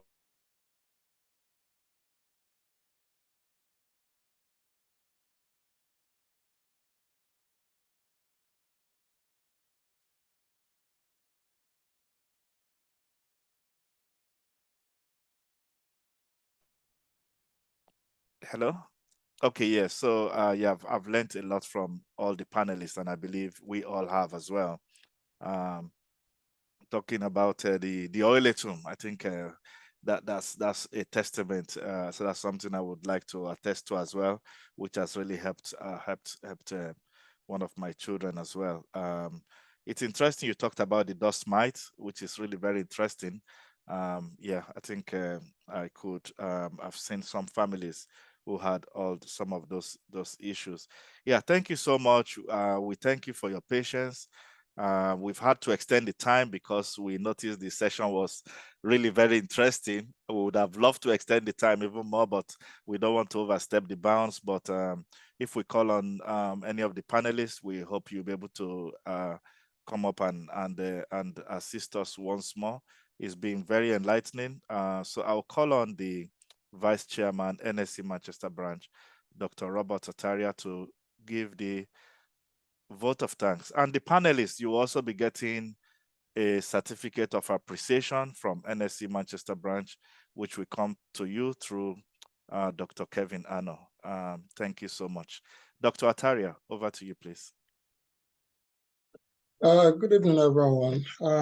At this point, on behalf of the youth branch, I want to thank everyone who have been able to put out time to join us this great evening, and most especially our panelists who have giving us so much information that we need as branch members to actually succeed within the UK.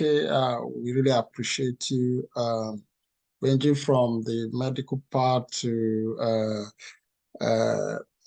mortgage. We've really touched every area that affect us as members of this branch. We just say thank you. We appreciate you all. And to everyone who has put out time to meet with us tonight, I say thank you. To me, I've greatly learned a lot, and I believe what I've actually learned today is something that is beneficial to me personally. I'll say again, thank you. Thank you once more.